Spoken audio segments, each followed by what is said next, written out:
सवाई भोज नौलखा बाग से वापस आते समय मेघला पर्वत पर अपना दारू का बीड़ा खोलते हैं। बीड़े से इतनी दारू बहती है कि तालाब भर जाता है। धोबी उसमें अपने कपड़े धोने लगते हैं। वह शराब रिस कर पाताल लोक में जाने लगती है और पाताल लोक में विराजमान धरती को सिर पर धारण किए हुए वासक देव के सिर पर जाकर गिरती हैं, जिससे वासक देव कुपित हो जाते हैं और भगवान विष्णु के पास जाकर बगड़ावतों की शिकायत करते हैं। भगवान विष्णु वासक देव से कहते हैं कि बगड़ावत तो अच्छे और दयालु दानवीर है। बगड़ावतों को उनकी भक्ति और अच्छाई से प्रसन्न होकर स्वयं महादेव ने वरदान दिया है, भला वे इतनी बड़ी गलती कैसे कर सकते हैं। पर वासक देव के कहने पर भगवान विष्णु कहते हैं, यदि आप कह रही हैं तो मैं स्वयं धरतीलोक जाकर उनकी परीक्षा लूंगा और उनको समझाऊंगा।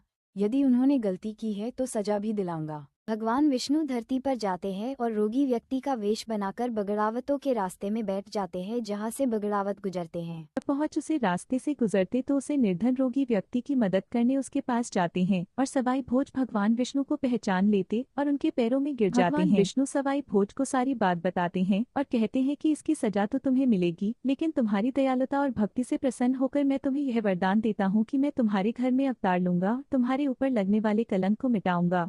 और भगवान विष्णु फिर वासुदेव के पास लौट जाते हैं। वासुदेव को भगवान विष्णु सारी बात बताते हैं तो वासुदेव रुष्ट हो जाते हैं। तब भगवान विष्णु कहते हैं कि अब आपकी मदद माँ भवानी ही कर सकती हैं और वासुदेव और भगवान विष्णु दोनों मिलकर माँ भवानी के पास जाते और हैं उन्हें सारी बात बताते हैं। माँ भवानी कहती हैं कि बगड़ावत मेरे भक्त हैं और वे मेरी सेवा करते हैं, मैं उनका विनाश कैसे कर सकती हूँ। तब भगवान विष्णु माँ भवानी को समझाते हैं तो वे मान जाती हैं और धरती पर अवतार लेती हैं। एक दिन बुआल के राजा ईदे सोलंकी शिकार खेलने जंगल में जाते हैं और उन्हें वहां एक पालने में शिशु कन्या मिलती है। वह उसे घर ले आते हैं और उसका नाम जयमती रखते हैं। जयमती के रूप में दुर्गा देवी के साथ एक और देवी दासी के घर जन्म लेती है। उसका नाम हीरा होता है। बुआल के राजा की कोई संतान नहीं होती है, इसलिए वह बहुत खुश होते हैं और उनका बहुत खुशी से पालन पोषण करते हैं। हीरा और जयमती साथ साथ बड़ी होती है और सखियों की तरह रहती हैं। हीरा राजकुमारी जयमती की सेवा में रहती है। एक दिन हीरा और जयमती एक दूसरे का हाथ पकड़कर घूमर खेल रही होती है, तभी उनके पैरों से पूरा महल हिलने लगता है। तब राजा ईदे कहते हैं, राजकुमारी अब बड़ी हो गई है, अब उनका विवाह कर देना चाहिए। और ब्राह्मणों को बुलाकर कहते हैं, आप सभी से निवेदन है कि चारों दिशा में जाइए और राजकुमारी के लिए योग्य वर ढूंढ कर लाइए। क्या हाट से जयमती को पता चलती है तो वह ब्राह्मणों को बुलाकर कहती हैं, आप मेरे लिए वही ढूंढना जहाँ जिनके 24 भाई हो और 24 में दूसरे स्थान पर हो।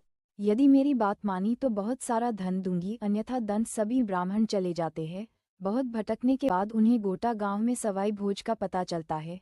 वे भोज से मिलकर उन्हें शगुन देते हैं, लेकिन भोज कहते हैं कि उनकी पहले से शादी हो गई है और हम तो ग्वाले हैं, आप ये शगुन राव जी के पास ले जाए।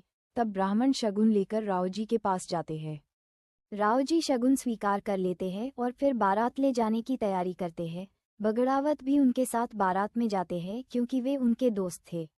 बारात जब जयमती के द्वार पर पहुंचती है, जयमती हीरा से कहती है कि जाओ देखकर आओ मेरे होने वाले वर भोज कैसे लग रहे हैं। तब हीरा छत से देखती है और आकर जयमती को बताती हैं कि आपका दूल्हा सवाई भोज नहीं है बल्कि बूढ़ा राव जी है। ये सुन जसुमती नाराज हो जाती है, हीरा से कहती हैं कि मुझे अब नहीं जीना है। तब हीरा कहती है, मैं कुछ करती हूँ। यहाँ तोरण पर आए राव जी का हाथ तोरण तक नहीं पहुँच पाता और मुहूर्त निकल रहा होता है। तब सवाई भोज अपनी बुली घोड़ी से छलांग लगाकर तोरण बांध देते हैं। ये देख राव जी बगड़ावतों के विरुद्ध हो जाते हैं, पर जैसे तैसे उस वक्त मामला संभाल लेते हैं। यहाँ हीरा सवाई भोज का खांडा ले जाकर जयमती को दे देती है और जयमती सवाई भोज के खांडे के साथ फेरे ले लेती है। ये बात जब सवाई भोज को पता चलती है तो जयमती से कहते हैं कि अभी तुम राव जी के साथ चली जाओ, मैं बाद में आकर तुम्हें ले आऊंगा। जयमती राव जी के साथ चली जाती हैं। जब राव जी जयमती के कमरे में आकर उसे घूंघट उठाने को बोलते हैं तो जयमती कहती हैं कि मैं घूंघट तभी उठाऊंगी जब आप मेरे लिए नया महल बनवाएंगे। राव जी जयमती के लिए अलग महल बनवाते हैं और जयमती उसमें रहती हैं। जब बहुत दिन बीत जाते हैं और सवाई भोज नहीं आते तो जयंती उन्हें पत्र लिखती है। जयमती वह पत्र हीरा को देती है। हीरा चील बनकर उड़ जाती है और जहाँ 24 भाई बैठे होते हैं वहाँ जाकर पत्र गिराती है। जब सवाई भोज वह पत्र पढ़ते हैं तो वे अपने भाइयों से कहते हैं कि तैयार हो जाओ युद्ध के लिए। हमारी परनी औरत किसी और के पास है, उसे लेने जाना है और वे तैयारी करते हैं। तभी साडू माता सवाई भोज को समझाती है कि आप वहां मत जाओ, मैंने आज बहुत बुरा सपना देखा है जिसमें खारी नदी के किनारे घमासान युद्ध हो रहा और मैंने मां भवानी को मुंडमाला धारण करे देखा है। ये सुन नियाजी कहते हैं कि माता ऐसा कुछ नहीं है, सपने भला कभी सच होते हैं। तब साडू माता सवाई भोज से कहती है कि आप अपना सत मत छोड़िए, आपको पता नहीं कि एक औरत के लिए कितना खून बहाना पड़ सकता है। तो सवाई भोज कहते हैं कि मैंने जयमती को वचन दिया है, अगर वचन झूठा गया तो जाति को कलंक लगेगा, जान जाए पर वचन न जाए। साडू माता सवाई भोज से कहती है कि आपको वो ऐसी क्या भाग गई कि आपने मरना मारना ठान लिया। तब सवाई भोज उनके सामने जयमती की तारीफ करते हैं, उसके मोती जैसे दांत, हिरनी जैसी चाल, उसे रानी पद्मिनी की उपमा देते हैं। उसके बाद सभी भाई राण जाने के लिए तैयार होकर निकल पड़ते। सवाई भोज राण जाकर रानी जयमती के महल जाते हैं, जहाँ हीरा जयमती सलाह करते हैं और फिर सवाई भोज रानी जयमती को भगाकर अपने संग ले जाते हैं।